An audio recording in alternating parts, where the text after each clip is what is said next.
última aula, né, do curso, acho que é a 32ª, né, 64 horas de curso.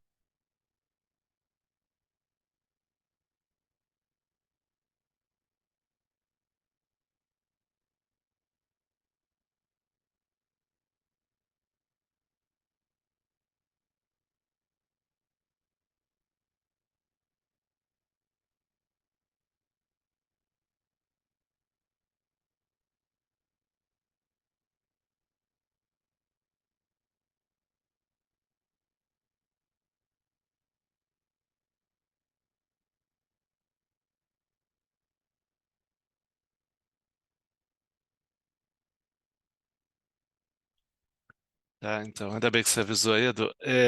Então, a gente vai acabar aí a última aula, seria mais a parte aplicada a concessões. Lembrar que se alguém tiver, não sei se alguém tinha trabalhado no setor, lembrar que a parte tributária também é bem complexa. Vocês estão escutando agora, né?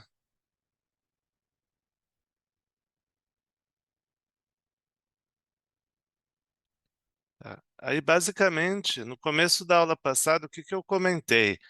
Eu expliquei que quando a empresa está dentro da ICPC 01, da IFRIC 12, ela não tem controle sobre aquele imobilizado, sobre aquele ativo imobilizado utilizado na prestação de serviço público. Logo, o imobilizado está no poder concedente. O poder concedente usa a norma internacional de contabilidade pública, especificamente a IPSAS 32, e reconhece o imobilizado. E o concessionário, por outro lado, ele reconhece ou um ativo financeiro, ou um ativo intangível, ou um modelo bifurcado, aqui eu até chamo de compartilhado, que é uma parcela em cada conta, uma parcela no ativo financeiro e outra parcela no ativo intangível. Tá? O que que define quem tem o controle? A norma dá duas condições. Se essas duas condições forem cumpridas concomitantemente, ou seja, conjuntamente, o imobilizado é do poder concedente. Quer dizer, essas condições indicam a ausência de controle por parte do concessionário. Tá? E aí, que condições que são? Que a infraestrutura seja revertida ao poder concedente ao término do contrato ou qualquer término antecipado, seja por caducidade, seja por encampação, tá? Quando o governo encampa a concessão. Então, sempre volta, isso está na lei, tá? É muito tranquilo. A segunda condição que é mais difícil, o poder concedente controla ou regula que serviços você vai fazer para quem, ou seja, os usuários e qual o preço. Serviço normalmente é regulado nos contratos, o que você pode fazer. Usuário normalmente é regulado e ele preza a modicidade, é você ter o máximo de usuários possíveis. Lembre, por exemplo, do Luz para Todos, ou Luz do Campo no setor elétrico, ou o novo marco do saneamento, que tem metas audaciosas, né, de água e principalmente de saneamento. Água, o Brasil até vai bem, saneamento, salvo engano, não dá metade das casas no Brasil com saneamento, com esgoto. E o último caso, que é o último item ali que eu comentei, que é o preço, que é o mais capcioso. Os contratos regulam de algum modo o preço. Normalmente eles regulam só da sua atividade fim. Então, quer dizer, o valor que um aeroporto vai cobrar de aluguel, ele não regula. O que ele quer saber é da taxa dele de 10% sobre o aluguel que você cobra. Aí, o que acontece é que muitas vezes na essência o preço não é regulado. Você tem uma tarifazinha, tipo telecom ali de interconexão, acho que a TRAF ali, de interconexão regulada, mas o restante não é. Então, essa questão do preço é subjetivo. A maior parte das concessões que saíram da IFRIC 12 foi por causa do preço, tá? Então, agora, depois a gente falou um outro conceito que eu acho que é importante relembrar aqui, que a gente vai ver algumas vezes, é que basicamente uma concessão ela tem duas etapas com riscos diferentes, e que ambas precisam ter remuneração. Você tem uma etapa de construção e uma etapa de operação. A maioria das concessões tem duas. Projetos novos, que a gente chama de greenfield, tem muita construção. Projetos que o concessionário assume a concessão já mais avançadas, o brownfield, pouca, mas normalmente tem, senão ninguém nem faz concessão. E aí, contabilmente, você tem que ter receita e custo, receita de construção e custo de construção, receita de operação e custo de operação. Você tem que segregar as duas etapas, mesmo que o caixa só venha na operação, que é o comum, né? A empresa não está operando, não tem caixa, não ganha nada. Então você tem que ter. Aí na etapa de construção, muitas vezes o que ocorre é que você acaba não tendo lucro. Você reconhece um custo e uma receita de igual valor, por muitas vezes não tem a figura do lucro, tá? Mas você tem a receita de construção e tem o custo de construção. Essas linhas são mandatórias, tá? Elas têm que aparecer na DRE, não interessa o que for. Se não tem, não está contabilizado certo, sendo sincero. Tem que ter. Ah, é mesmo valor. Não interessa, tem que ter, tá? Então, você acaba tendo uma diferença temporal grande entre a receita de construção e a entrada de caixa, mas tem que ter receita de construção. Eu já vi concessão, principalmente quando não é nível CVM, que os valores são iguais, some, mas não pode. O fato de ser valor igual. E o fato de não ter margem é estranho, mas é a prática, eu até indico para algumas empresas. E com isso, com esse panorama, a gente chega mais ou menos onde a gente parou, que é como reconhecer se o concessionário vai reconhecer um ativo financeiro, intangível ou ambos, o bifurcado.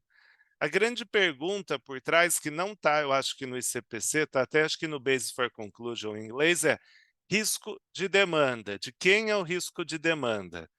Quando eu falo de modelo do intangível, eu basicamente tenho um risco de demanda. Por quê? O intangível, ele representa o quê?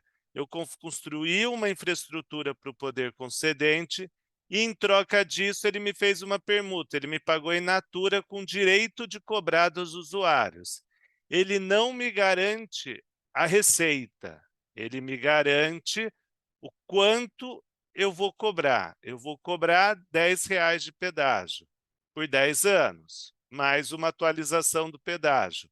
Então, sempre tem presente o risco de demanda. A minha receita depende da utilização daquela infraestrutura. Não interessa quem paga, pode ser o próprio consumidor, como a gente numa estrada no Brasil, ou ser, por exemplo, igual o SUS, o NHS da Inglaterra, ou igual algumas estradas na Inglaterra, aqui para a estrada. Tem um shadow tal, tem uma maquininha que vê quantos carros passam. O governo vê quanto passou e paga. Sistema público inglês, a parte moderna do sistema. Tem a parte que é parecida com o SUS. Lá, aliás, o sistema é muito bom de saúde lá. Você vai no hospital, na NHS, o hospital é operado por um parceiro privado, tanto na parte médica, né, na bata branca, quanto na bata cinza, que são o suporte. Você vai lá, faz como se fosse um hospital privado. Você faz o atendimento, né? Lá é bem rigoroso se você precisa, né? Você tem que ir no médico da família e depois ele te indicar o especialista.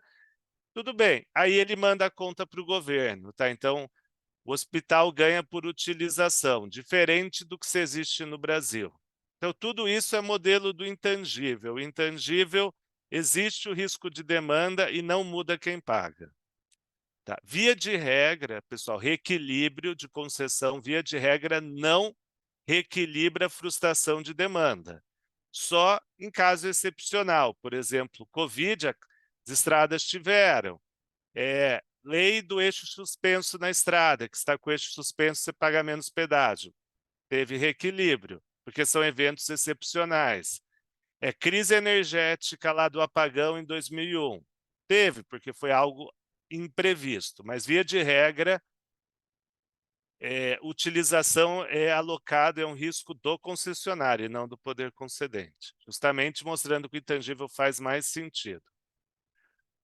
Quando não tem risco de demanda, aí é um ativo financeiro, eu tenho contas a receber perante o poder concedente. Então, quando o pagamento não tem risco de demanda, você é pago pela disponibilidade da infraestrutura, pelo serviço estar funcionando, você tem ativo financeiro. Então, para ter ativo financeiro, tem duas condições. Uma, não tem risco de demanda, você recebe pela disponibilização.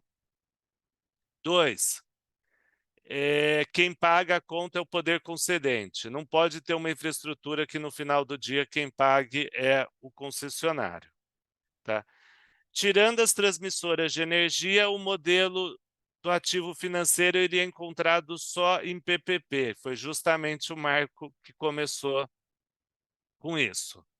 Normalmente, modelo de ativo financeiro não comporta outorga onerosa, porque é um pouco estranho você falar que você paga uma outorga onerosa e o governo te paga para operar todo mês. É meio pouco contrassenso, né? Mas pode ter, tá? Eu nunca vi. E por último, existe um modelo compartilhado, onde uma parte da sua receita é fixa e uma parte tem demanda. A parte fixa, por exemplo, pode ser numa distribuidora de energia elétrica, que no final da concessão você tem uma indenização garantida, é o que aconteceu com um monte de geradora, transmissora lá por 2014. Então, quer dizer, você cobra durante a concessão e já sabe de antemão que você tem algum valor para receber de indenização, tá? Ou algumas PPPs, onde o governo fala assim, ó, eu te pago pela construção, eu te dou um aporte, durante a operação, eu te pago 100 mil reais todo mês e você pode cobrar pedágio. O governo não é bonzinho com isso, é feito por base de TIR, tá? Esse é o modelo de Tatamoios, ali a nova estrada que vai para Ubatuba. Esses são bem desafiantes contabilmente, que você tem uma parcela fixa e uma variável. Tá? Essa fixa ela pode flutuar, mas eu vou deixar para o próximo slide, tá? Para já não adiantar. Compartilhado, existe alguns, acho que é o Mineirão, salvo engano, assim que você tem banda de demanda, você tem uma receita garantida, se você não alcança aquela receita, o poder concedente complementa. Se você supera, o poder concedente não te paga nada. Esse modelo é bem complexo por causa da lógica dos estímulos, né? Tá? Então, basicamente, tem esses três modelos e essas são as perguntas para chegar na resposta. Eu já vi modelo que é bem complicado. Tem modelo que tem cara de intangível, mas bem da verdade é ativo financeiro. Tá? Então, tem que tomar cuidado, analisar a essência, porque a contabilização de ativo intangível e ativo financeiro é muito diferente. O padrão do lucro é diferente. Tá? Então, não basta dar uma olhada por cima no contrato, tem que entender o racional regulatório do contrato, tá? Se não, cai em pegadinha contratual, dá contrato totalmente diferente, muda dividendos, tem exposição tributária gigantesca, tem risco de tributação de dividendos por lucro não ser legítimo, então toma cuidado, tá? Isso aplica a empresa pequena e full. Eu vejo um monte de erro aí no mercado, tá? De classificação. Então, alguma dúvida aqui, pessoal?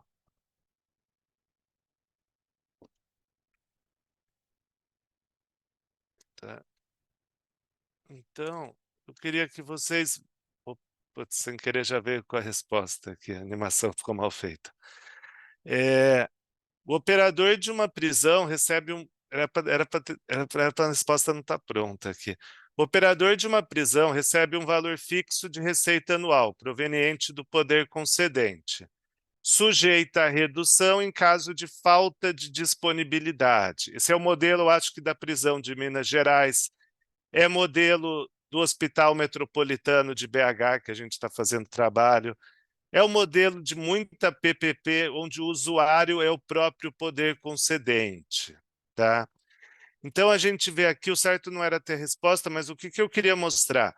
Que o fato de ter uma receita que muda, que altera, isso não é o que desqualifica ser ativo financeiro. Por quê? O que não pode ter no ativo financeiro é risco de demanda, falta de disponibilidade, índice de desempenho, que é o que a gente está fazendo aí, que é do escritório, que a gente está fazendo o trabalho agora. Tudo isso não tem a ver com a demanda, isso tem a ver com qualidade. Então, reduzir o preço por causa de qualidade, de disponibilidade, pode. Porque se o governo não tiver essa ferramenta no contrato, o operador vai fazer um serviço péssimo. Você vai falar, eu ganho a mesma coisa fazendo um serviço péssimo e bom, por que eu vou fazer um serviço bom? Então, normalmente, a parte da operação não é exatamente fixa, ela é previsível, mas não fixa. Tá? Por quê? Porque sempre tem o fator de qualidade, tá? Tem uns indicadores de desempenho, tem até uma empresa que faz o meio de campo disso, e também tem disponibilidade. Então, acho que na cadeia é um exemplo claro de disponibilidade. Eu, operador de cadeia, eu tenho que deixar, eu não faço normalmente a parte de segurança, isso é do Estado, acho que nem pode no Brasil, acho que nem um país do mundo, eu tenho que deixar 10 leitos disponíveis. Se eu deixar menos de 10 leitos, o governo reduz a minha contraprestação. Mas o fato de eu ter que deixar 10 leitos não quer dizer que precisa estar ocupado. Se tem 2 presos ali dentro e eu deixei 9 leitos, não 10, eu tomo penalidade.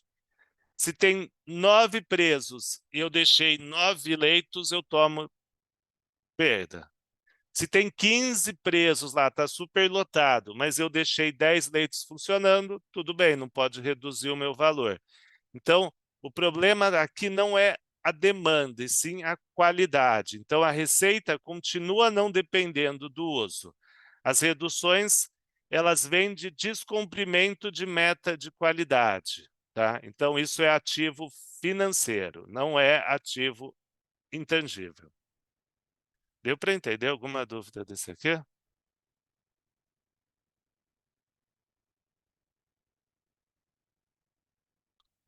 Eu acho que eu acabei sem querer colocando a resposta em quase todos, pessoal. É, então, deu para entender alguma dúvida, pessoal, dessa?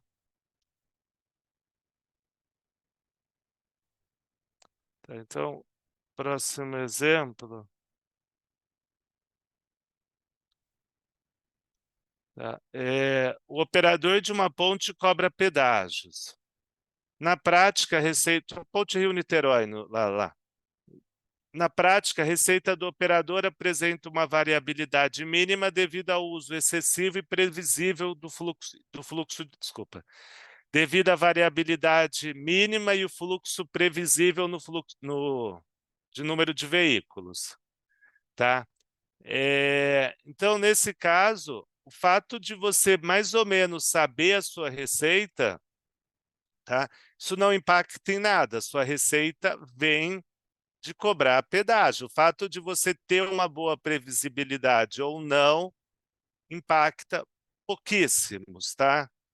Então não impacta nada. A receita vem do pedágio. Pouco impacta se você sabe o valor ou não.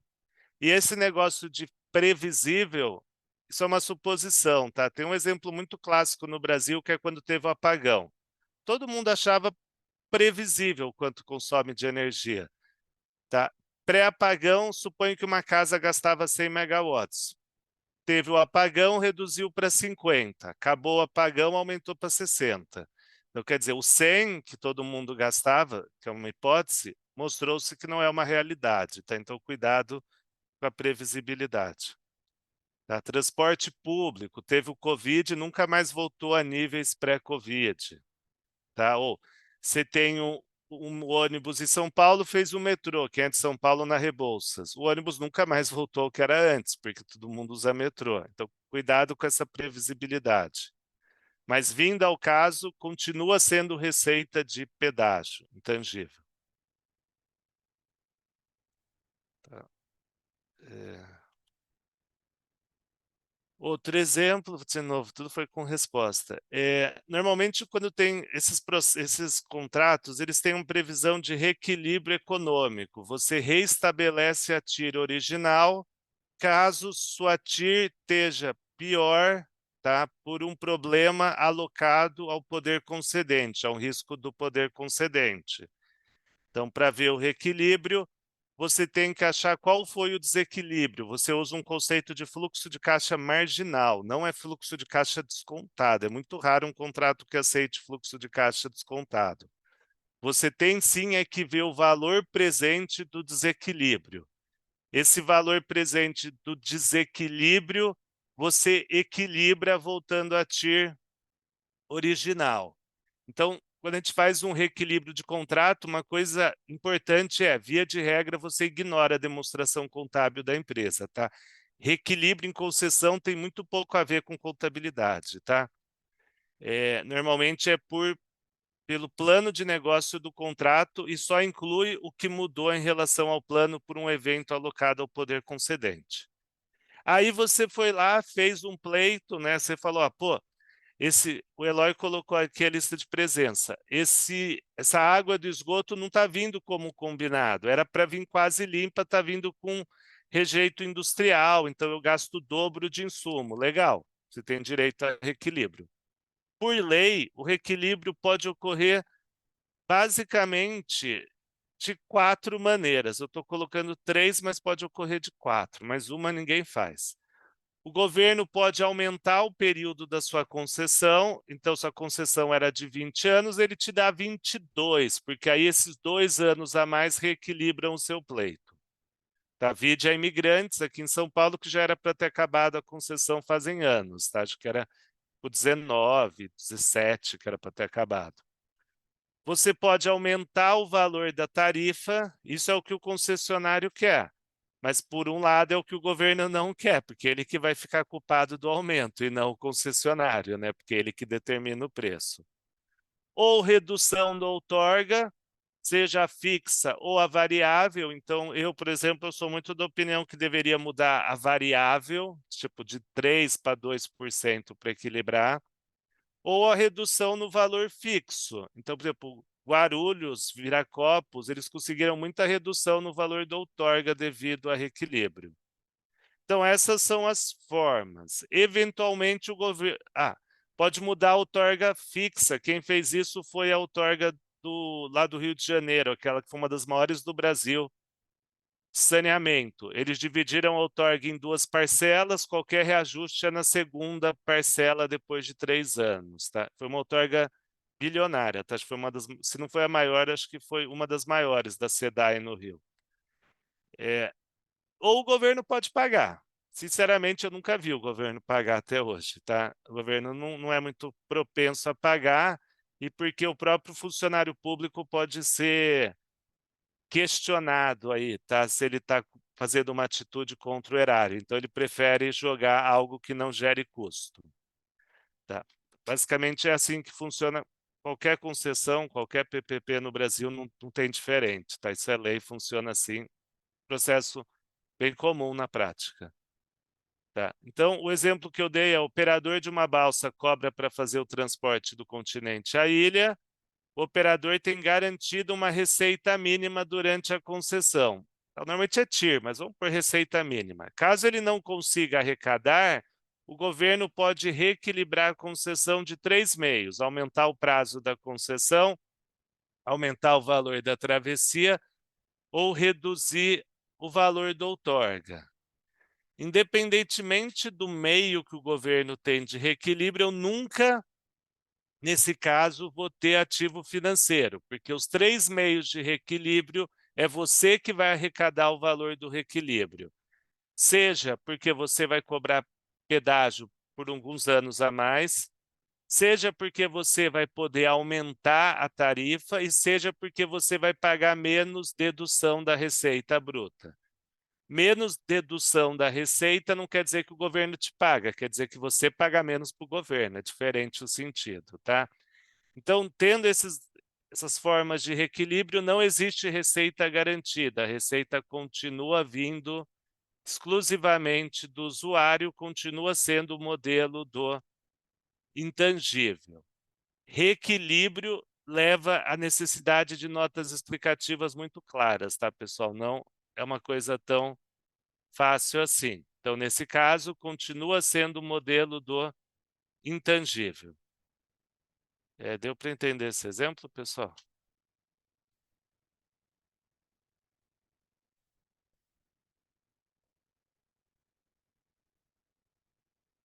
Então, continua o modelo do intangível. agora, pessoal, esse eu não dei resposta para vocês, eu queria que vocês preenchessem as respostas, e aí daqui uns 3 minutinhos, 5, eu corrijo, tá bom? Então você põe financeira, intangível, bifurcada. Como se eu só fazer um xizinho, pode pôr no caderno. Para pôr a resposta, vamos fazer assim vocês conseguem mandar só para mim, tá? 1, 2, 3, 4, 5, 6.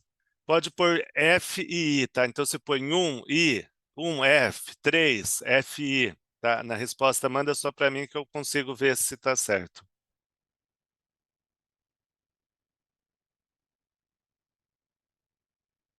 País que tem metrô que funciona assim, ou trem. Como é muito caro fazer, o governo fala, ó, você não vai poder cobrar uma tarifa tão cara para a utilização dos trens. Na Europa é bem comum. Então você cobra 10 euros do usuário e eu pago 10 euros. Eu pago metade, o usuário metade. Isso é um modelo do intangível, tá? Não, é só que ele paga. Agora entendi isso. Pô, não, é só ele paga a conta, tá? Imagina que você tem um metrô que é de graça, na sua visão de usuário. Mas na verdade tem um contador que ele vai lá e paga pro, por como se diz, ele paga para a concessionária. Quem faz interligação de linha de metrô implicitamente tem isso, tá? Não sei se vocês já perceberam, quando você vai de uma linha para outra do metrô, ou quando você pega o trem e você está no metrô, tem um ajuste de conta. Só que, na verdade, quando você entra no trem, uma parte fica numa conta gráfica. E essa conta gráfica é o governo que vai mexendo. Aí ele paga primeiro a empresa de trem o que ela tem a receber e depois as empresas de metrô. Por isso que falam que espanta um pouco o usuário, espanta um pouco o concessionário, o setor de transporte em São Paulo, porque primeiro paga o trem, né, a metropolitano. Mas tem isso já em São Paulo. Eu acho que tem. O ônibus eu conheço pouco, é que está fora, mas é capaz de ter sim. Porque em muitos setores acontece isso. Se você for cobrar o justo do usuário, eventualmente o serviço fica muito caro. Então o governo prefere pagar uma parte. O fato dele pagar variado para o balanço do governo é muito bom, porque não cria um passivo financeiro. Tá? Então, como é pago com base em utilização, não desnatura a classificação de intangível. Depois, o usuário paga o operador com base na utilização. A tarifa é reajustada de modo a garantir um valor praticamente fixo. Praticamente fixo não é fixo. Continua tendo risco de demanda. A diferença meramente é que você mais ou menos consegue e prever. E eu pessoalmente não acredito muito nisso, tá? Se olhar os números, nunca acontece em setor nenhum isso. Tá? E 6, concedente paga pela utilização. No final, desculpa, o usuário paga pela utilização. No final tem uma indenização. Então, esse é o modelo bifurcado. A indenização é ativo financeiro. A gente vai ver no último tópico da aula, mas isso basicamente é o setor elétrico e algumas estradas. Então, imagina que uma distribuidora de energia compra uma subestação. A subestação, o governo fala, eu ponho na tarifa para você, mas eu ponho esse custo seu por 10 anos. Então, custou 100, eu vou colocar na sua tarifa 10 no primeiro ano, 10 no segundo e assim por diante. Para você recuperar tudo, você precisaria ter 10 anos restantes de concessão. Mas sua concessão só falta 7. Então, essa conta do governo vai criar um gap de 30. Porque você vai colocar na tarifa 10, 10, 10 por 7 anos. 7 vezes 10, 70. Só que você gastou 100. Essa diferença do 70 para o 100 é a indenização. Tá? A gente vai ver, esse é o modelo bifurcado clássico, tá? Do setor elétrico. Então, pessoal, aqui a gente encerraria essa parte de classificação. Deu para entender alguma dúvida, pessoal?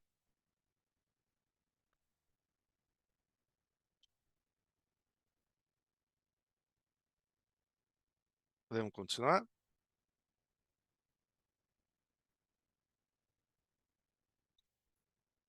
Só tirar agora esses rabiscos.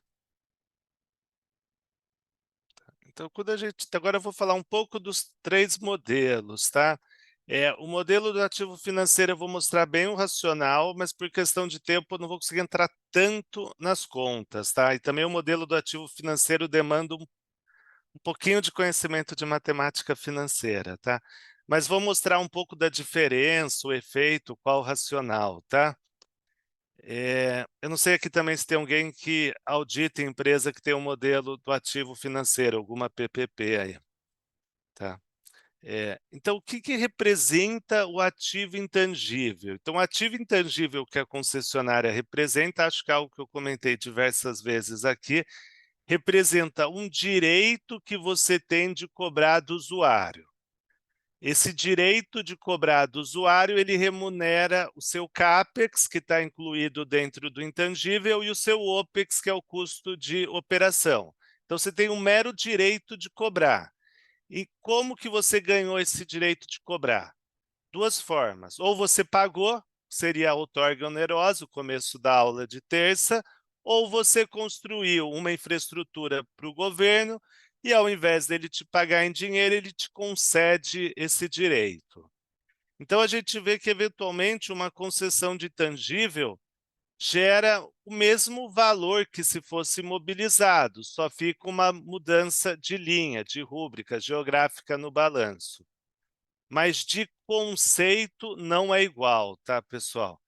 De conceito, antes você tinha o bem, então você depreciava bem a bem, limitado ao prazo de concessão. Então você fazia depreciação bem a bem, só que você limitava ao prazo da concessão, que é até uma coisa que a gente falou em imobilizado, a vida útil é limitada ao prazo legal de utilização. Era assim.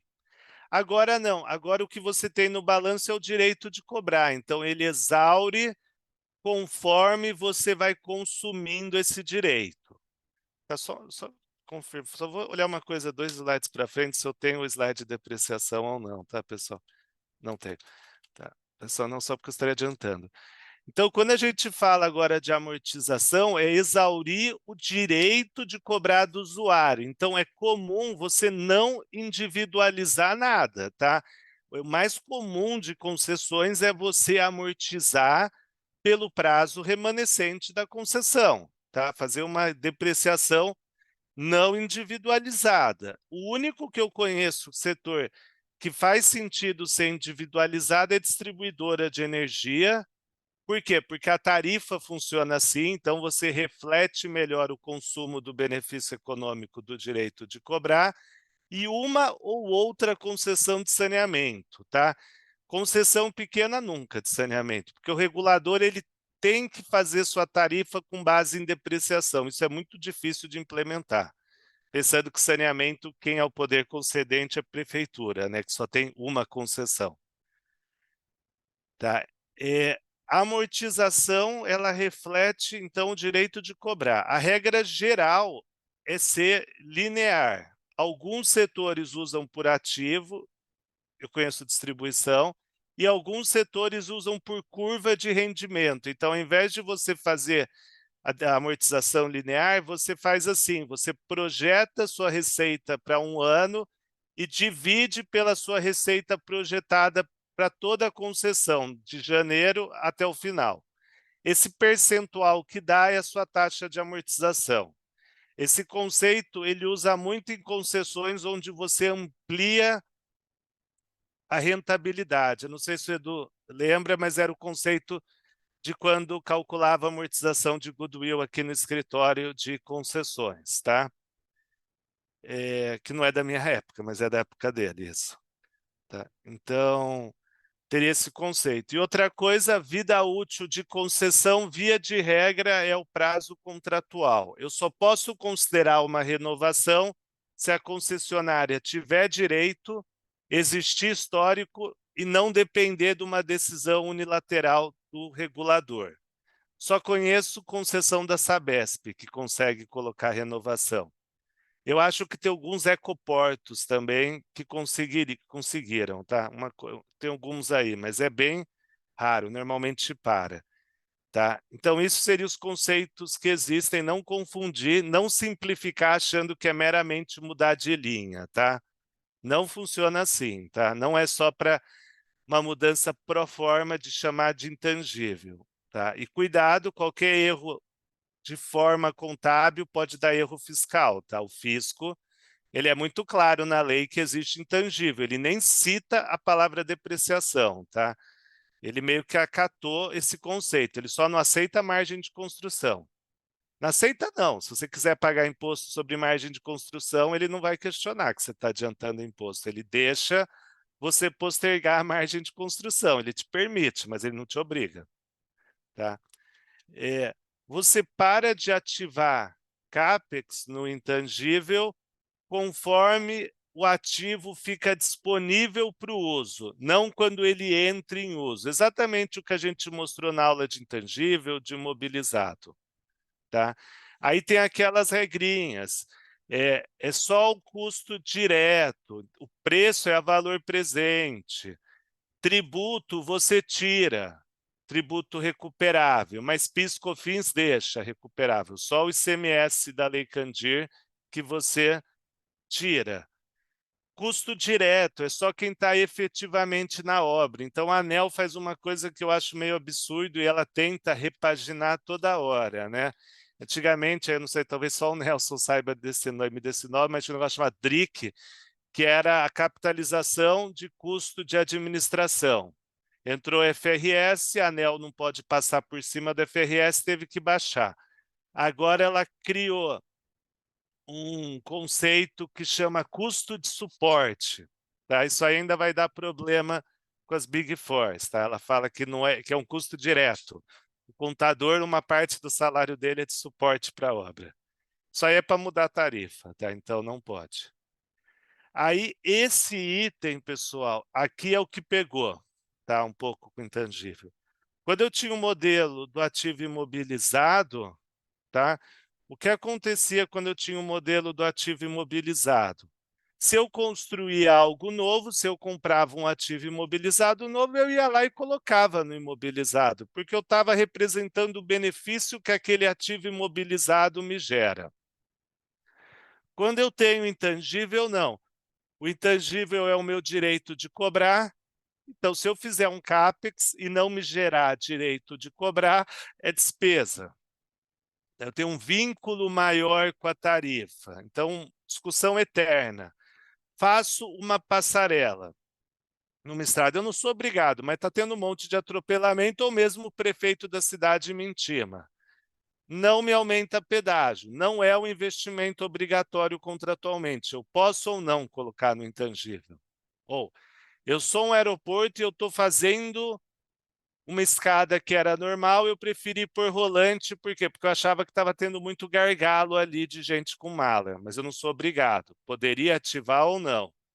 Então, o que a gente discute muito é o benefício indireto, tá? Que não é toda auditoria que aceita, que é o fato de ter uma escada rolante, faz o aeroporto fluir, faz as pessoas consumirem mais, faz a pessoa optar por aquele aeroporto porque a coisa funciona melhor.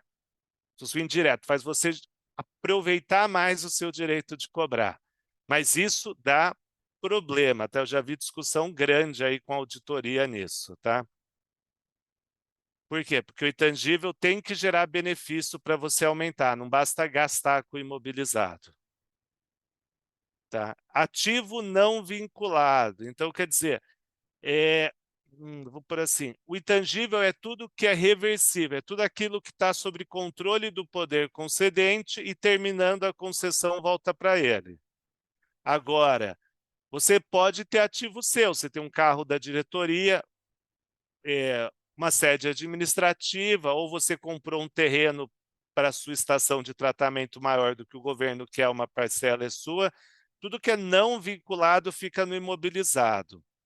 Empresa não gosta de pôr imobilizado. Por quê? Porque se tiver uma briga por indenização, você está de mão beijada para o governo para ele não te pagar isso. Tá? Então, não tem um estímulo econômico para se colocar muito imobilizado. Tá? Outro ponto importante, ativo recebido do cliente ou do poder concedente. Então, sei lá, luz para todos, o governo te paga a obra. Ou não chega energia no seu sítio, você mesmo conecta a rede. Dois casos reais, tá? Tem outros setores, estou dando energia porque eu conheço um pouco mais. Tudo bem, você incorpora a sua rede. Por lei, você é obrigado a fazer manutenção e incorporar na sua rede. Mas você não cobra. Não mudo. Você não cobra por isso, tá? Porque o governo, o poder concedente, ele fala: você não pagou, por que que eu vou te remunerar por algo que você não pagou? Eu remunero a manutenção disso, mas o CAPEX não. Então, quando ocorre isso, você não ativa esse valor, tá? O que você pode criar é conta de compensação em ativo e passivo, chamando obrigação especial. Mas ativar não pode. O que outra pessoa pagou, você não recebe.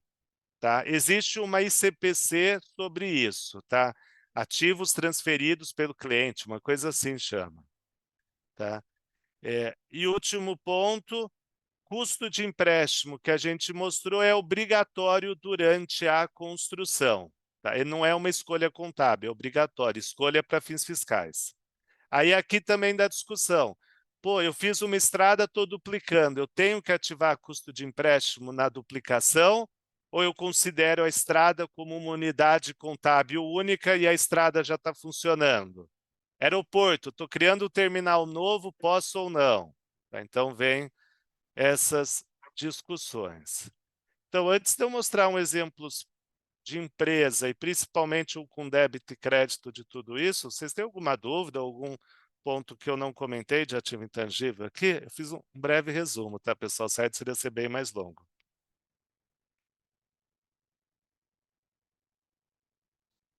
Pessoal?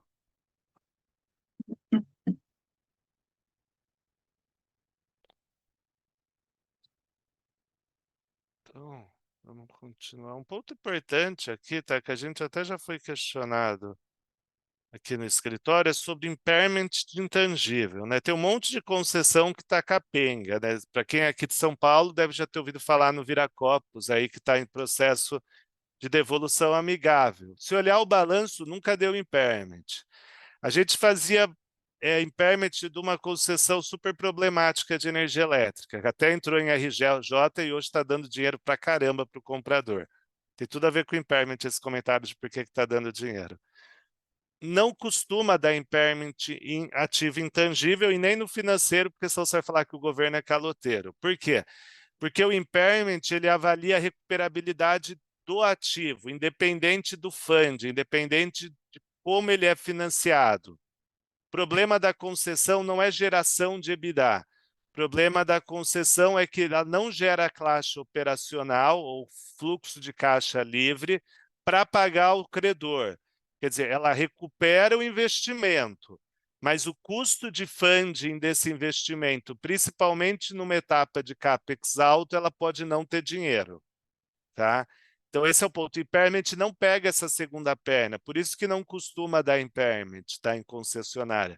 O problema da concessionária é o fluxo gerado pelo ativo, ele paga o ativo. Ele recupera o CAPEX do ativo, mas ele não recupera a dívida que você criou junto ao credor, tá? Então, um exemplo é Ecorodovias é imigrante, tá? Só que Ecorodovias, eu acho que a Ecorodovias é a dona da Imigrantes, tá? E não a concessão da Imigrantes. Ou, isso, é a dona da Imigrantes. É uma abaixo da que está na Bolsa.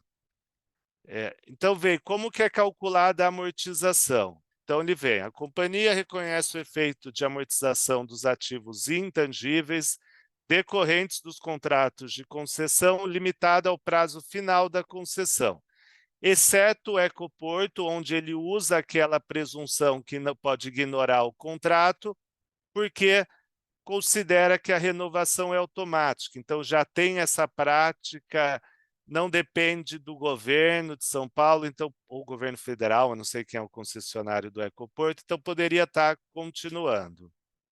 O cálculo da amortização, né, da cota de amortização, é efetuado de acordo com a curva de consumo do benefício econômico, cópia da norma, que normalmente se dá devido à curva de tráfego. Então, você projeta a sua receita para um ano e divide até o período final da concessão.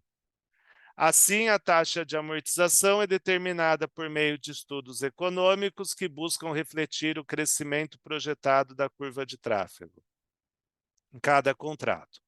Ela utiliza modelos econômicos, salvo engano, quando eu conheci o pessoal de lá, eles faziam a média entre o modelo interno e o externo para uma empresa inglesa especializada. Aí a contadora comentou que nunca bateu com a realidade isso, nem de um ano para frente. Imagina a outra perna que projeta até o final. Tá? Então, seria um exemplo. Tá? E aí, o que eu fiz aqui, pessoal? Fiz dois modelos teóricos, um para intangível e um outro para financeiro. Eu tentei deixar os dois exemplos o mais próximo possível. Por quê? Porque aí fica fácil a comparação entre os dois modelos. Tá? Então, nesse aqui, só que aí eu fiz uma contabilidade meio criativa. Em vez de eu fazer contabilidade por ano, eu fiz por etapa. Eu fiz os lançamentos contábeis no próximo slide da etapa de construção e os lançamentos da etapa de operação, como se fosse 2 anos, em vez de fazer por período. Eu fiz 2 etapas só.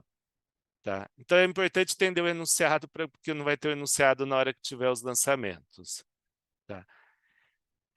O que acontece aqui? O operador ganha a licitação para um contrato de construção e operação de uma estação de trem.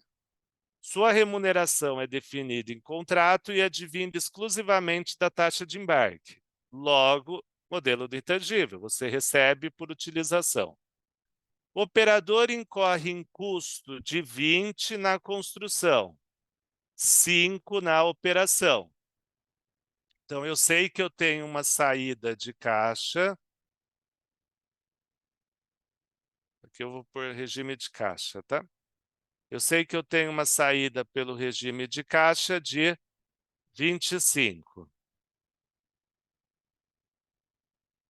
O valor justo da construção é 25. Então, eu sei que eu tenho uma receita, tá? Desculpa, não é receita que eu queria escrever.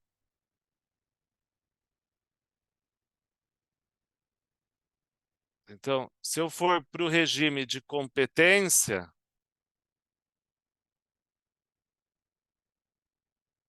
eu tenho construção, né, a minha receita, de 25. Tá? E eu tenho um custo de construção de 20. Tá? Durante a operação, arrecada 50. Então, eu tenho uma entrada de caixa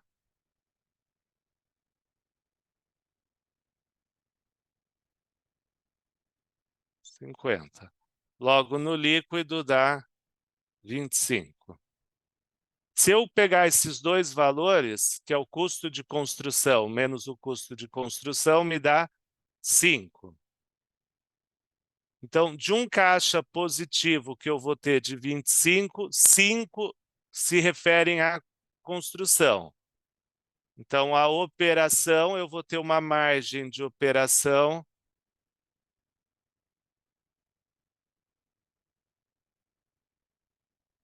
de 20. Que onde eu quero chegar aqui, pessoal? Quanto maior o meu lucro da construção, menor o meu lucro da operação, tá? Por quê? Porque lucro e variação de caixa positiva são uma mera diferença temporal.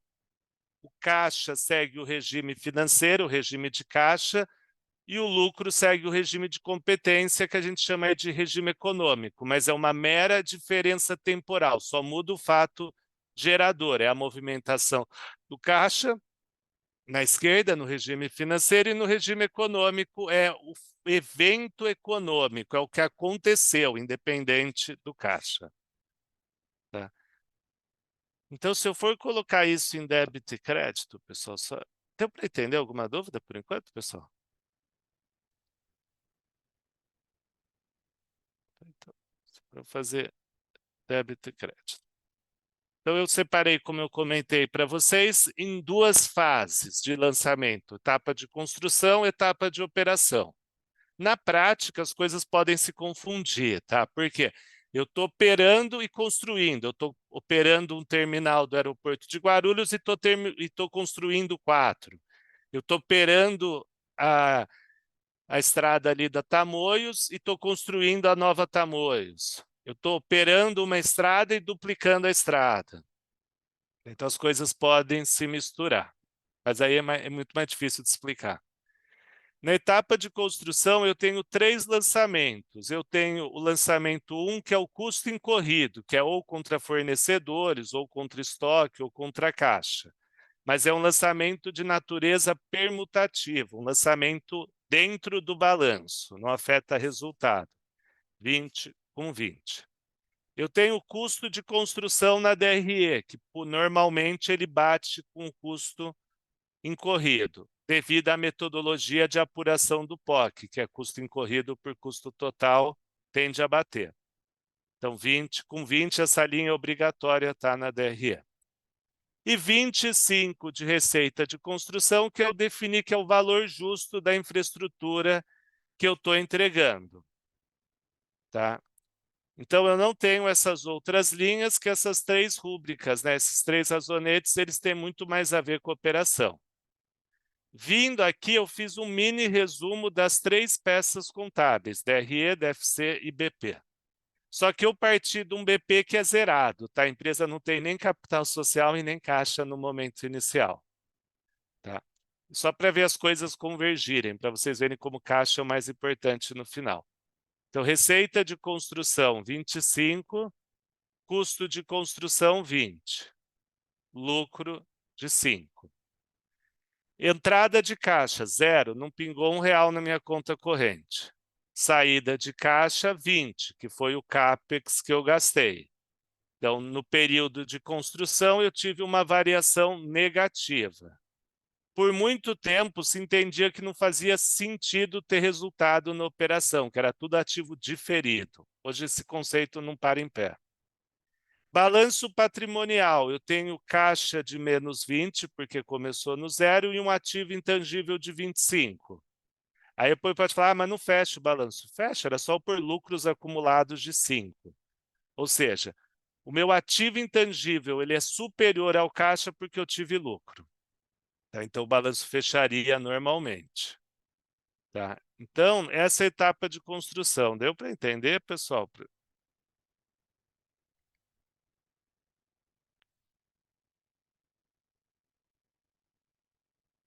Pessoal, alguma dúvida?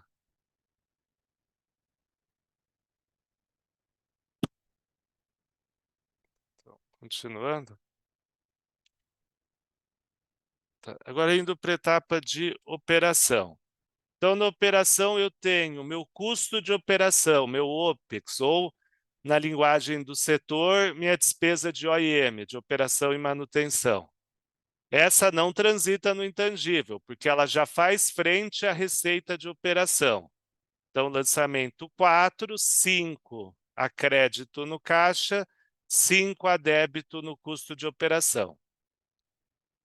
Aí, isso é agora o lançamento de 50, pessoal. Isso é a grande diferença entre ativo intangível e ativo financeiro. Tá? Essa é a grande divergência dos modelos. Aqui, eu tenho 50 de entrada de caixa e 50 direto na receita. Ou receita de 50, contas a receber contra caixa, eu tirei esse passo da metade.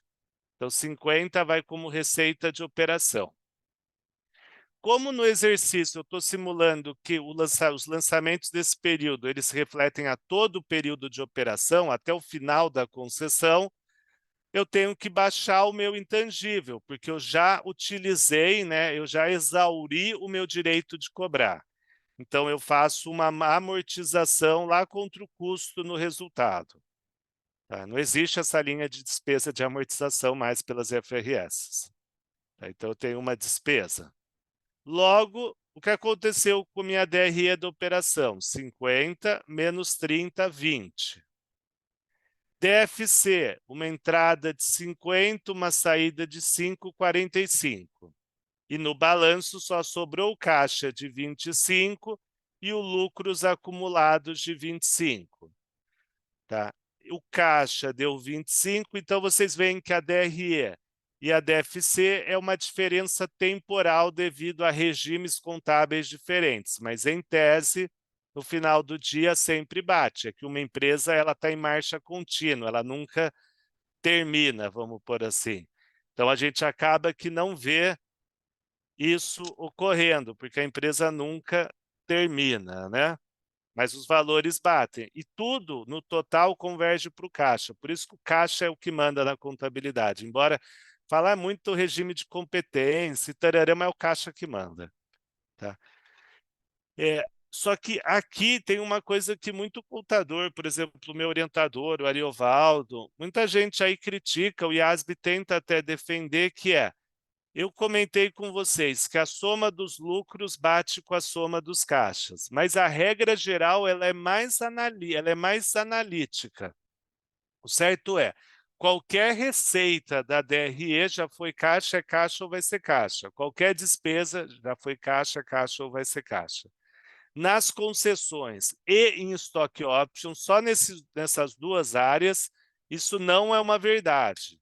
Olha o que acontece, receita de construção mais receita de operação, 75, entrada de caixa, 50. Tá? Tudo por quê? Porque eu não tenho caixa exatamente para essa receita de construção.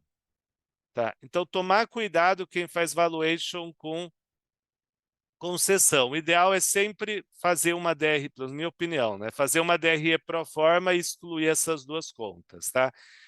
Isso aqui parece uma coisa natural, mas é a exceção da exceção. Eu conheço isso e conheço com stock options, porque eu pago, né? E quando eu entrego ações, não entrego dinheiro para o beneficiário. E é pouca diferença na stock option, porque eu entrego ação, mas ele até ganha o dinheiro, né? Porque em troca da ação, o funcionário paga um prêmio, então até entra dinheiro. Tá? Então eu queria ver, pessoal, se deu para estender esse esquema de débito e crédito aqui.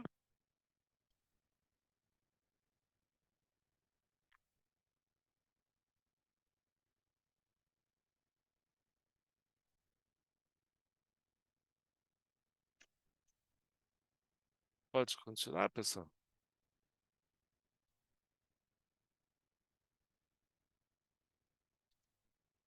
Então, mostrar só alguns poucos exemplos práticos aí. Tá, então, eu peguei a linha amarela do metrô. Para quem não conhece, foi a primeira linha de metrô privatizada na modalidade de PPP do Brasil.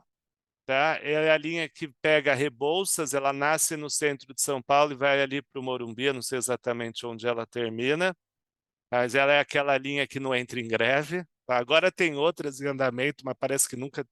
Aliás, tem mais uma, né? Aqui do lado de casa tem mais uma privatizada, mas ela é bem mais nova. Eu acho que até a linha que a Adriana usa. Vai para ir para o escritório. Então, o balanço dessas empresas são sempre semelhantes. Eles basicamente têm intangível, tá? Tem intangível, tem normalmente essa aplicação financeira que não é equivalente de caixa, porque esse dinheiro é a garantia do BNDES, tá? Eles têm um ativo em construção, minha opinião, isso é um erro contábil, tá? Isso aqui me parece ativo de contrato, eu não sei porque eles não mudaram, tá? A única coisa que eles mudaram é que antes ficava aqui dentro, aí agora eles tiraram, eu sei disso porque está no próximo slide, tá? E basicamente o balanço dessas empresas tem duas coisas, tem imposto diferido, tá? Que é a postergação do lucro da construção e a dívida. Não diferente, aqui é a mesma coisa, ó, debentures 1.300, tá? Então, 80% do passivo, 90 é dívida, mais o passivo fiscal diferido, ou seja, o passivo fiscal diferido representa um lucro contábil que ainda não foi tributado, por isso que é uma diferença temporária tributável. Não foi, mas vai ser, tá? Quando a gente entra aqui na movimentação, só para mostrar, direito de uso de sistema informatizado, esquece, não é nada. Com a adoção do CPC 47, que é a norma de receita, que é a norma, é o CPC que recepcionou a IFRS 15, né? Receita de contratos com clientes. Quando eles adotaram, eles simplesmente reclassificaram do intangível para o intangível em construção. Tá? Transferência é quando uma obra termina. Quer dizer, eu tiro de em construção e passo para a conta de intangível da concessão naturalmente. Tá? Adição e baixa é para ser a exceção, tá? Mas às vezes ocorre. E, para finalizar, a taxa média de amortização, eles também usam a curva de rendimento, que, sinceramente, olhando o balanço, parece ser linear, tá? É quase igual linear. Então, eles falam a mesma coisa, é a curva de benefício econômico, é a curva estimada de passageiro. Tá, esse negócio de curva, pessoal, é muito comum não ser a curva de receita, ser a curva de passageiro. Quando a gente fala de estrada, tem que tomar cuidado. Por quê? Porque um caminhão ele gasta mais a estrada que um carro. Então, exige algum jeito de, como se diz, de capturar esse efeito em estrada. Metrô é a mesma coisa, passageiro. Tá? Então, deu para entender até aqui, pessoal?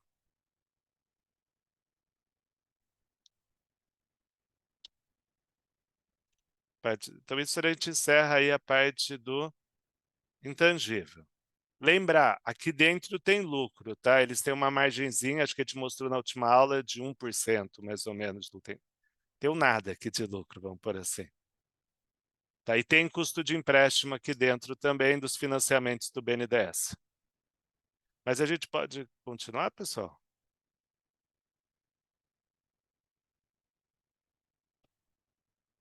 Podemos, pessoal, passar para o financeiro? Tem alguma dúvida?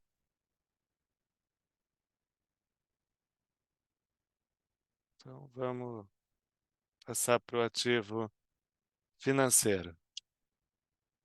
Então, o ativo financeiro, ele representa um direito de receber caixa pelo serviço de construção. O concedente tem pouco ou nenhuma opção para evitar. Então, normalmente, pessoal, eu vou fazer os exemplos incluindo a receita de construção dentro do financeiro, que é até o que está no ICPC. Mas o que eu recomendo, e é um padrão de alguns setores, é você só considera a receita de construção. A de operação entra por competência numa linha à parte. Se você soma as duas linhas, dá a mesma coisa, você só apresenta separado. Então, quando eu tenho um ativo financeiro, eu tenho um direito de efetivamente receber caixa. Tá? E aí eu coloquei a definição: ativo financeiro é um contrato que dá origem numa empresa, num ativo, e na outra um item do passivo ou PL. Ou seja, o poder concedente, quando ele faz uma PPP que é do modelo financeiro, ele reconhece um passivo financeiro no balanço dele. Quando é o intangível, ele reconhece um ativo, não, um passivo estranho lá, um direito do concessionário utilizar a infraestrutura. Eu nem lembro mais o nome. Na época era FPCAF, a gente perdeu um tempo pensando esse nome aí para o estado de São Paulo, sei lá, 10 anos atrás. A gente viu que ativo financeiro é definido como caixa, instrumento patrimonial, direito de receber caixa e derivativo em condição favorável. Para as concessões, seria um direito contratual de receber caixa. Então, ele seria esse ativo financeiro aqui especificamente. O mais simples, quase, é um contas a receber. No final do dia, o ativo financeiro é um contas a receber.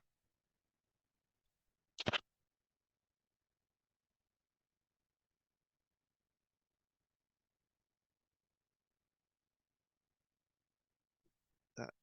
Entrando um pouco mais no ativo financeiro, hoje, ativo financeiro ele tem duas classificações no nível macro, tá? Que é custo amortizado ou valor justo. Então, hoje, as bases, né, as classificações são baseadas na base de mensuração. Custo amortizado não é custo, é o custo que converge, que amortiza para zero. Não é custo histórico. Custo histórico não é permitido. Ou valor justo. Só que valor justo, como que eu faço? Eu apuro o valor justo hoje No próximo fechamento, eu apuro o valor justo de novo. A diferença, eu aumento ou diminuo o valor do meu ativo. Só que isso é uma perna do lançamento. A outra, eu posso fazer ou no resultado ou em outros resultados abrangentes, numa conta de PL. Então, quando eu uso o valor justo, eu tenho duas subclassificações, por meio do resultado e por meio do ORA. Para ser por meio do ORA, eu tenho que poder vender esse título, tá? Esse ativo. Quer dizer, eu tenho que falar, não é minha intenção vender, mas se eu precisar, eu vendo. Em concessões, eu não posso, tá? Eu não posso vender, eu não posso fazer cessão do contrato. Eu posso vender a empresa, tá? Então, a gente está propondo um projeto aqui de um hospital. O dono do hospital foi vendido para o BTG, mas o contrato continua vinculado no mesmo CNPJ. Trocando o controlador, o poder concedente precisa da anuência, tá? Se ele permite o novo comprador. Mas ele não muda quem assinou o contrato, tá? Então, valor justo por meio do ORA é impraticável no mundo das concessões, tá? Para eu definir se o modelo é custo amortizado ou valor justo por meio do resultado, primeira coisa que eu tenho que olhar na norma de instrumento financeiro, no CPC 48 e FRS 9, é se é instrumento patrimonial ou se é dívida da outra empresa. Se for instrumento patrimonial, eu posso escolher valor justo por meio do ORA, valor justo por meio do resultado. Livre escolha por operação. Essa livre escolha é só quando eu tenho o passivo financeiro, desculpa, eu tenho instrumento patrimonial, eu tenho ações ou cotas de outra empresa, só se aplica nesse caso, tá? Se eu tenho passivo de uma empresa, eu tenho que fazer dois testes. O teste do modelo de negócio e o teste que a gente chama de SPPI, que é somente pagamento de principal e juros, ou Sole Payments of Principal and Interest, tá? Se usa muito o termo em inglês de como fala. Se eu cumprir as duas condições, eu tenho o direito, eu tenho a obrigação de usar custo amortizado. O que é modelo de negócio? Esse ativo dentro do meu modelo de negócio, ele é um ativo que eu quero receber o fluxo de caixa ou quero vender? Tá? Então, por exemplo, um banco. Essa regra o Banco Central adotou, tá? Não é igual, mas é bem parecida para 2025, FRS 9. Então, eu sou um gerador de crédito que eu não tenho capital regulatório suficiente para ficar emprestando muito dinheiro. Então, eu acabo virando um gerador de operação. Eu faço operação de crédito e vendo para um banco grande. Então, meu modelo de negócio é venda. Logo, eu tenho que contabilizar a minha carteira a valor justo. Se meu modelo é vender, eu tenho que fazer sempre a valor justo, tá?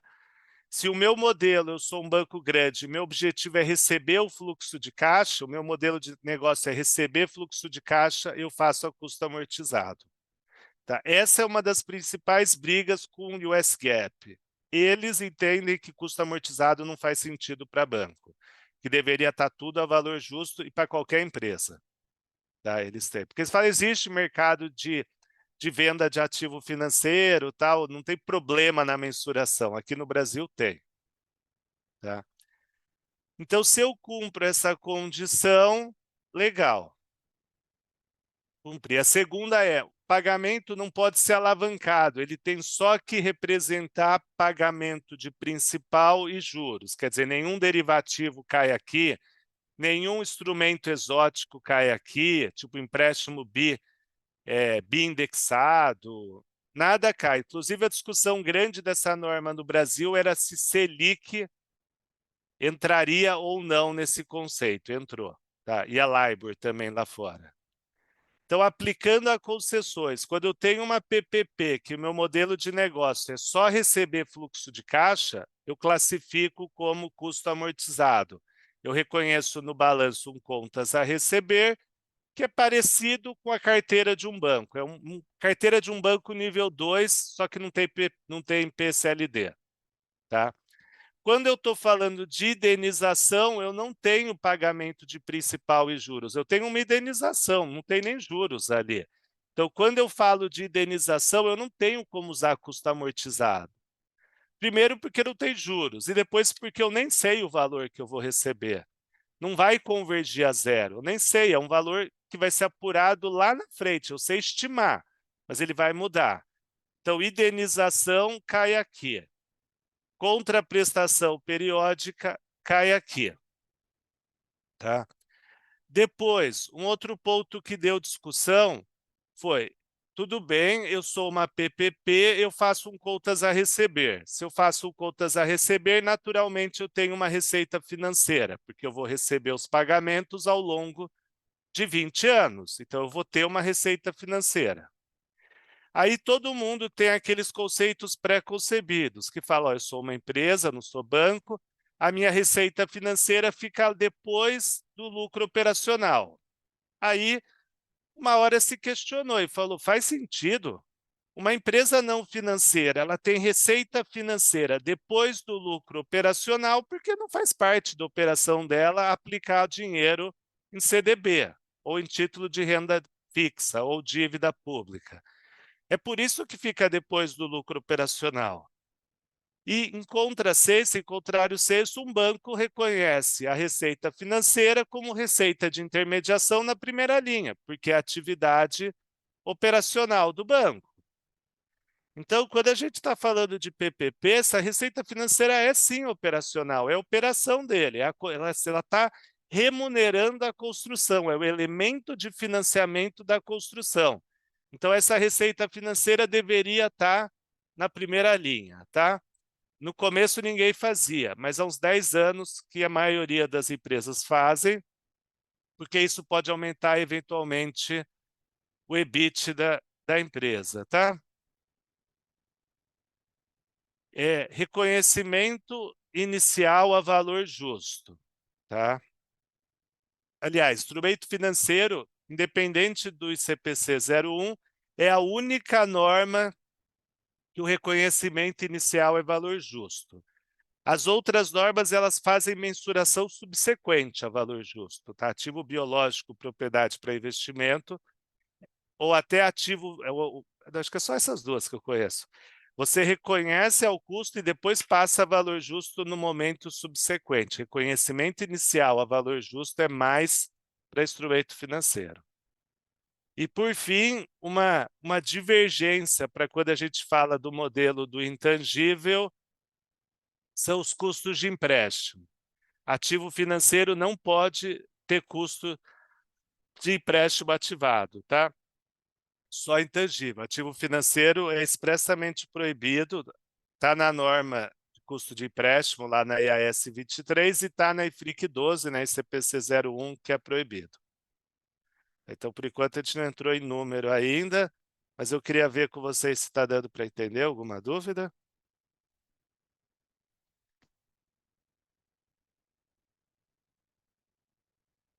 Só. Então, vamos continuar. Aí eu comentei com vocês que uma coisa essencial é entender. Só um minuto, pessoal, um minuto mesmo.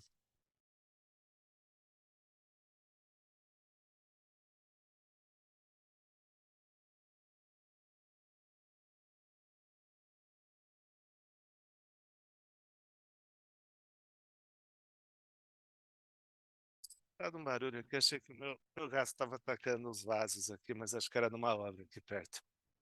Tá? Então, entender aquela lógica de caixa versus competência, tá? Aqui, entender isso ainda é mais importante, ganha um relevo maior. Tá? Então, o que eu tenho que entender, pessoal? De um lado, eu tenho o caixa que eu recebo, do outro, eu tenho as receitas. Para entender aqui, nada melhor do que fazer um razonete. Então, eu tenho, ficou meio torto, mas eu tenho o ativo financeiro. Conforme eu recebo caixa do poder concedente, eu debito caixa, credito ativo financeiro. Então, o PMT entra aqui. eu sei que o lançamento com ativo financeiro, quando a concessão terminar, tem que zerar. E eu tenho diversas receitas. Contabilmente, uma receita é um crédito no resultado, um débito em alguma conta de ativo. Então, aqui eu tenho as receitas, certo? Se eu quero que o lançamento feche, que o balanço feche, as minhas receitas têm que bater com caixa que eu recebia. Quer dizer, independente da nomenclatura que eu dou para a receita, tem que bater com o caixa que eu recebo. Então, se eu recebi, por exemplo, durante a concessão R$ 1.000, eu vou ter 3 receitas que esse R$ 1.000 vai estar liquidando. Receita de construção, receita de operação. Então, por enquanto, tudo igual ao ativo intangível. Só que aqui eu surjo a receita financeira. Então, se eu somar essas 3 receitas, tem que dar R$ 1.000, tá? Então, o que acontece? Eu nunca vou conseguir apurar as 3 receitas no momento inicial de forma isolada, sem pensar na relação delas e bater o caixa. Isso é impossível, tá? Nota explicativa parece que casa, mas aqui não, tá? Em geral, receita financeira é TIR, tá? Aqui é custo mais margem, tá? E aqui é por valor justo. A norma não fala TIR, mas todo mundo usa, então isso é dado. Então, o que você faz? Ou você fala qual a margem de construção e chega na operação, ou você fala a minha margem de construção. Não, desculpa, esse é o exemplo. Então, ou você fala a margem de construção e apura de operação, ou você faz ao contrário, você define a receita de operação e joga um atingir meta na margem. Um dos dois tem que ir por diferença, senão não bate. Ou você martela a margem de construção ou a operação. Para definir a operação, você pode usar os pagamentos, tá? Então, existem setores que você consegue definir daquele cheque que o poder concedente está te dando, quanto que é a operação, quanto é construção. Em alguns setores, você consegue chegar nessa segregação. Tá? Esse é o grande, grande desafio contábil. Quando eu tenho que falar com alguma auditoria, alguma empresa sobre isso, metade das vezes se remete a esta discussão.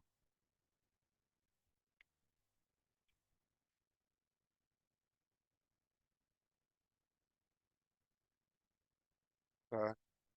É só pagar. Então, vamos ver um pouquinho mais com o razonete isso. Tá? Então, eu tenho um razonete que eu dei 2 nomes. Por quê? Porque até a linha tracejada eu estou na etapa de construção quando chama ativo de contrato. Entrou em operação, chama ativo financeiro. Tá? Isso seria depois da linha tracejada. Pensando em débito e crédito, o que eu tenho? Eu tenho a receita de construção, que é o próprio custo de construção mais uma margem. Eu tenho o custo, que é contra a caixa. Então, esse valor neta compensa com esse. Eles são sempre iguais, sobra a receita de construção. Até aqui, tudo igual o intangível. Só que eu tenho a receita financeira já na etapa de construção. Então, logo na etapa de construção, eu já tenho a receita financeira. Depois, meu ativo termina a construção, ele está disponível para o uso, ele passa para ativo financeiro. Começa a receber receita de operação. Pagamento do poder concedente, normalmente é na operação, mas poderia ser aqui, só que aqui chamaria aporte. E eu tenho receita financeira, uma hora zera. Então, por definição, o que acontece? Para zerar, quanto eu recebo de pagamento do poder concedente, ele é igual à receita de construção, mais receita de operação, mais receita financeira. O que eu nunca vi em outro setor e nem falando com o pessoal de banco, ninguém nunca viu. É você ter incrementos no seu ativo financeiro periódico. Quando um banco empresta dinheiro, ele empresta uma vez só e trava. Tá? Ele não sabe o quanto que ele vai emprestar. Aí alguém pode falar, não, mas o banco tem tranches. Tem, mas normalmente ele cria um ativo financeiro para cada tranche. Tá? Aqui não, aqui eu tenho receita de construção e operação sendo reconhecidas continuamente. Normalmente, não é regra, mas é o padrão, a receita financeira ela parte de uma taxa que a gente chama da TIR do contrato, tá? Mas é a TIR definida no contrato, essa não é a TIR gerencial, tá? A TIR gerencial, em geral, é mais alta e muitas vezes a gente chama de super TIR, que eu coloco o investidor na conta, tá? A TIR do investidor. Tá. Então, eu queria ver, antes de passar para o exemplo prático, eu queria ver se deu para entender, pessoal. Aqui.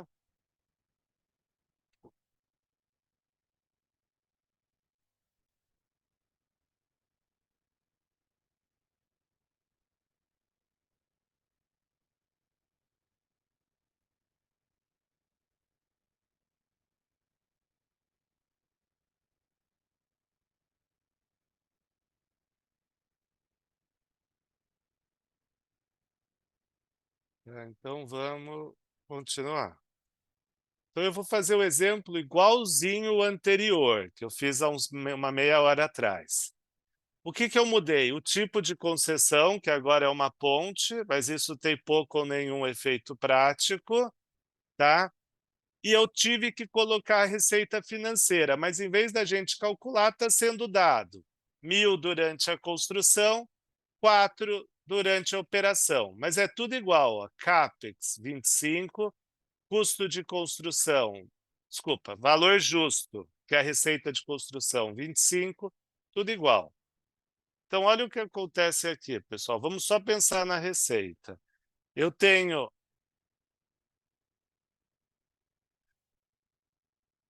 uma entrada de caixa de 50. Então, vê que nesse exemplo, pessoal, sua remuneração é definida, pago durante o contrato iniciando na operação. É só para ficar igualzinho ao anterior, caixa 50. Esse 50, ele remunera, como a gente mostrou, 3 receitas. Construção,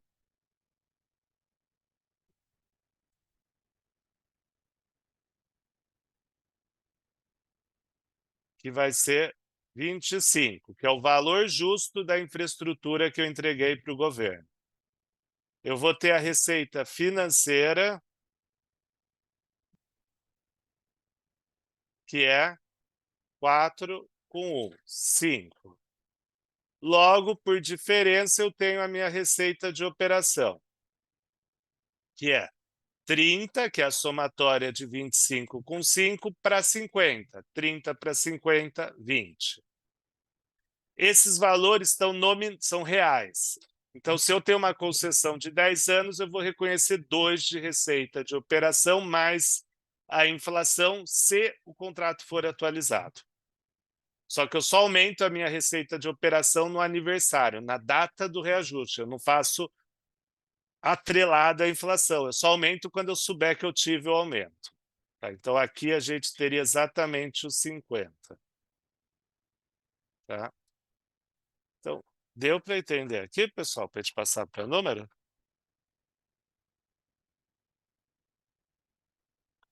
Só podemos aí continuar?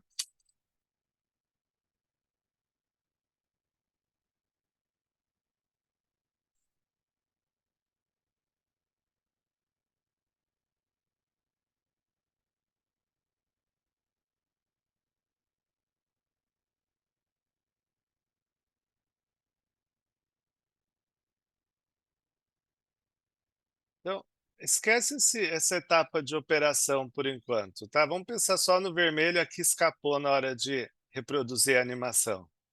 Provavelmente a caixa que tampa está aqui embaixo. Tá? Então eu tenho parecido com o intangível. O que mudou? Que agora eu tenho esse componente da receita financeira. Então, eu tenho o desembolso que eu gastei para construir o lançamento 1, né, sai do caixa e vem para o ativo financeiro. Eu tenho o custo de construção, que é DRE. Eu tenho a receita de construção, que é DRE.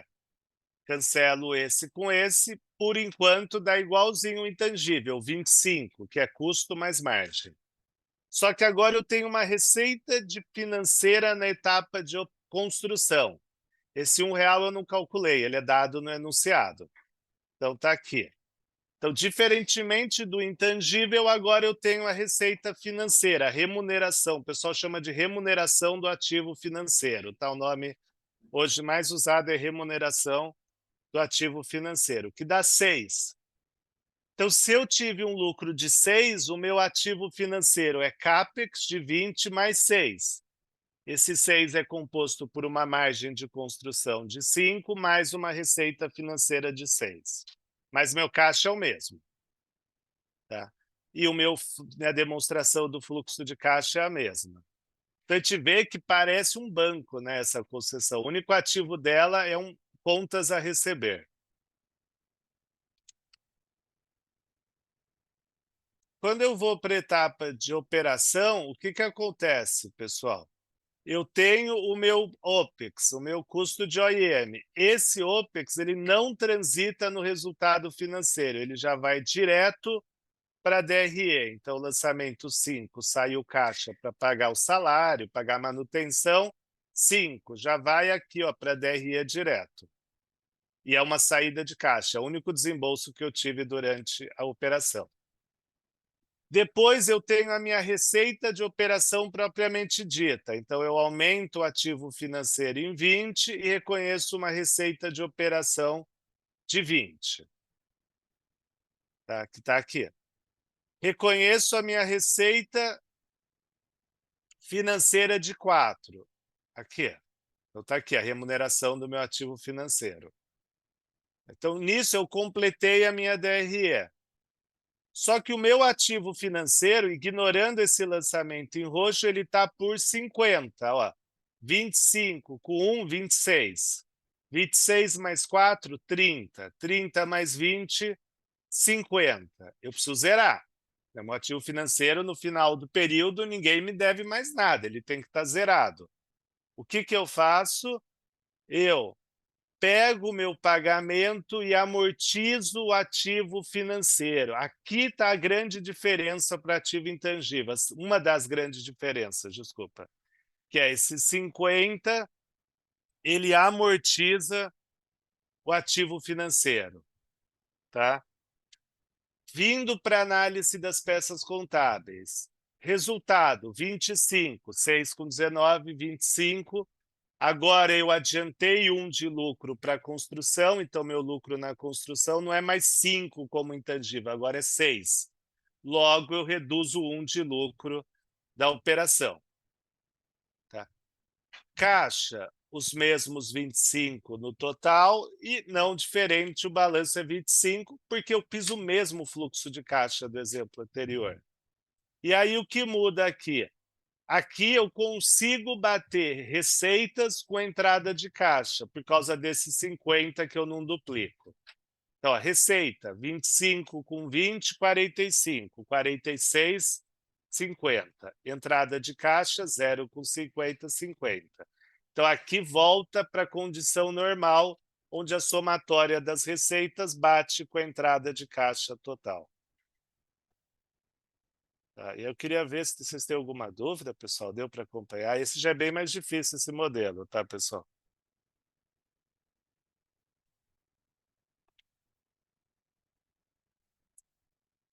Pessoal, alguma dúvida?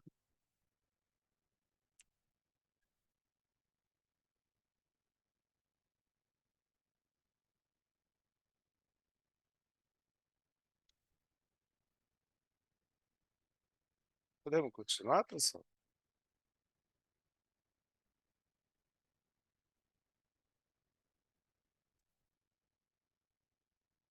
Um exemplo prático, eu peguei uma empresa que chama Inova, peguei um balanço antigo, que eu tinha uma empresa de, salvo engano, é de Minas, se eu estou me lembrando, ou ela é de posto de saúde ou ela é habitacional. Agora eu tenho um pouco de dúvida. Na época eu sabia, agora eu não sei exato, não lembro mais exatamente, faz muito tempo.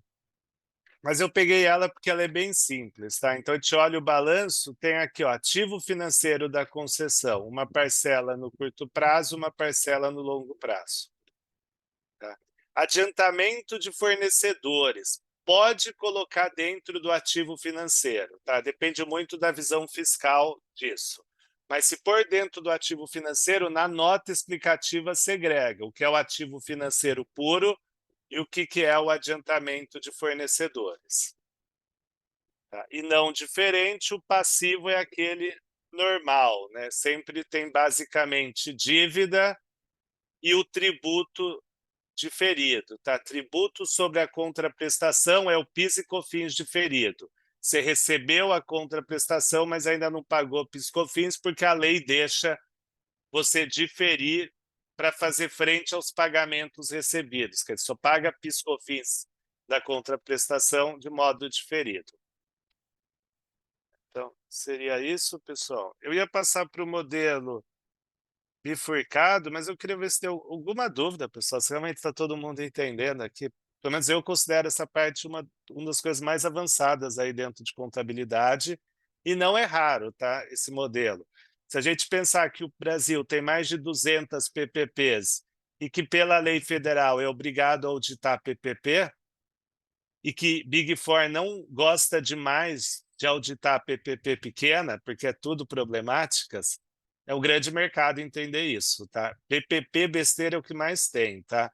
Tem um monte de litígio em arbitragem de PPP, tem um monte de coisa que envolve contabilidade, então é um mercado importante, tá? E vendo de auditoria, as pequenas estão pegando o mercado inteiro, tá?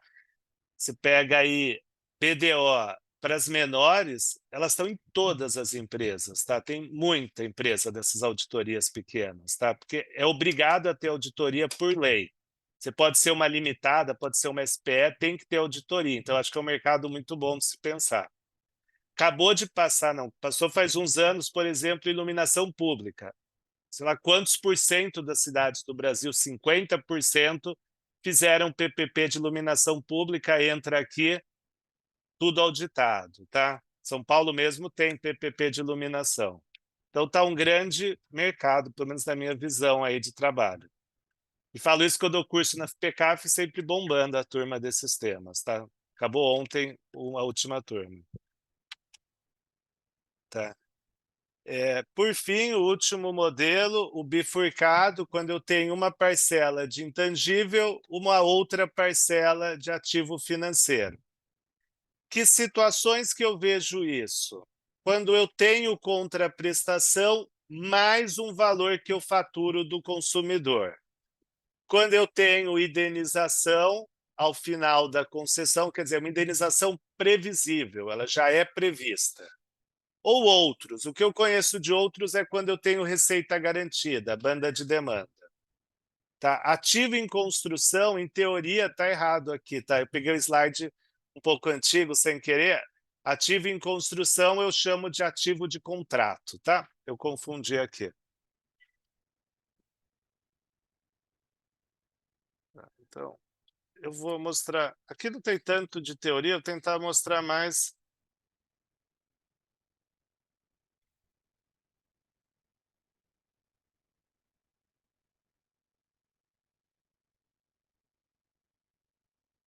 Só um minuto, pessoal.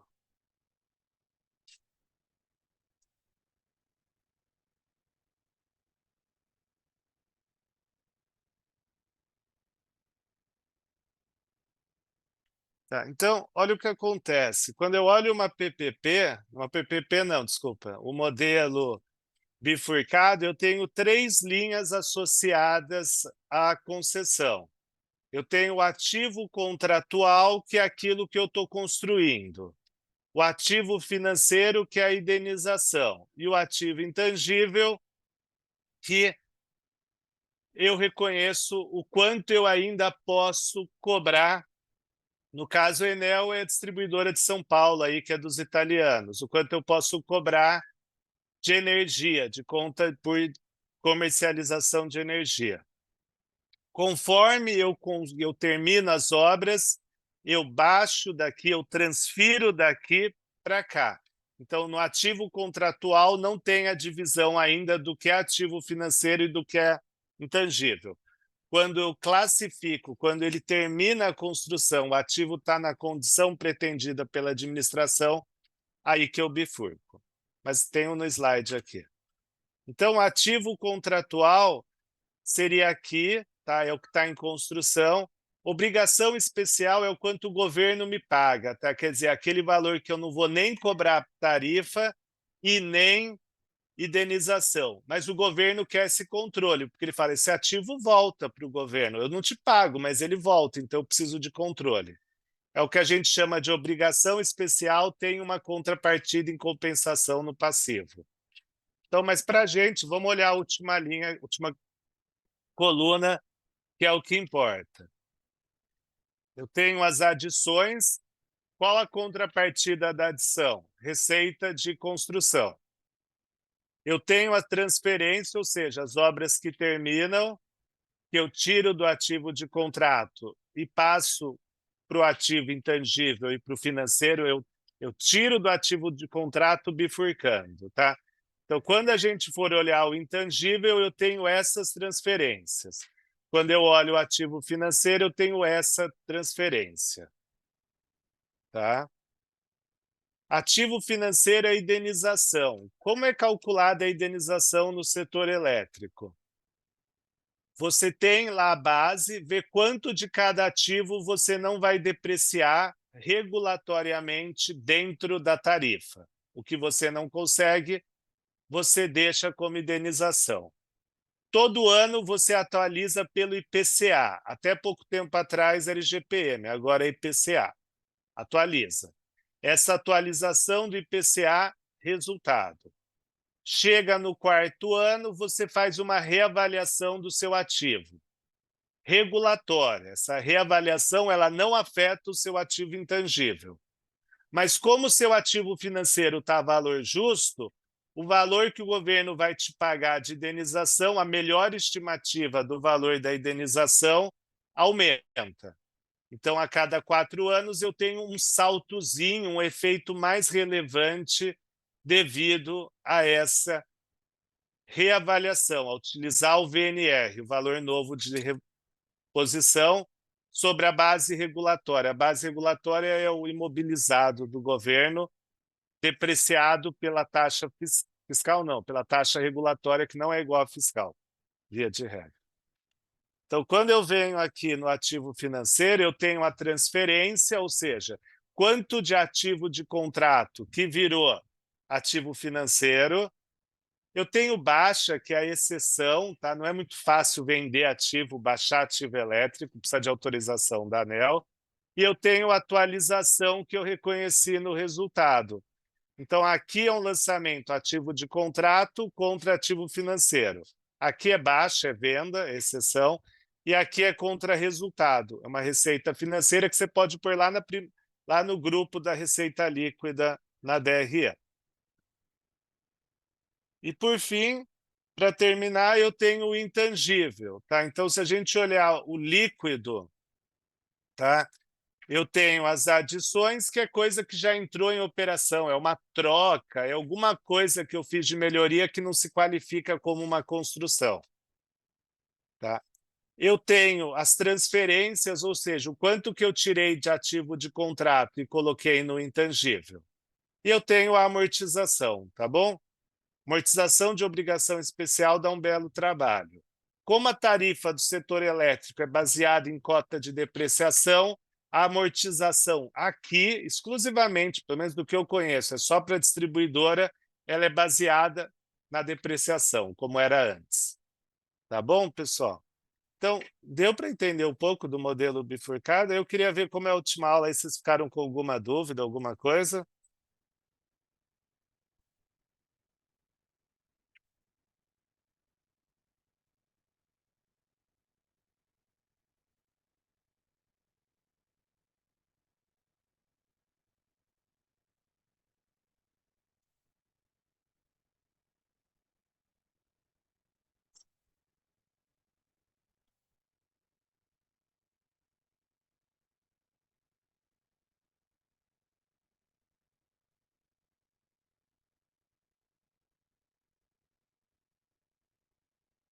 Tá, então, deu para entender alguma dúvida, pessoal? É complicado, tá, Moacir? Eu acho assim, para mim a métrica, isso aqui foi quando como eu comecei, só que é o que eu falei, eu acho que é um dos mercados que tem mais espaço, tá? Eu diria que eu chutaria que tem mais de 200 empresas do Brasil que é auditoria obrigatória, e a maioria dessas é ativo financeiro, tá? Por exemplo, todas as cidades do Brasil têm que assumir iluminação pública. Nenhuma prefeitura tem know-how de como faz isso, então todas estão fazendo PPP. PPP em saneamento. Saneamento é atribuição municipal pela nova lei. Todas têm. Então, é um assunto que eu acho que tem bastante oportunidade. E para PPP pequena, Big Four foge.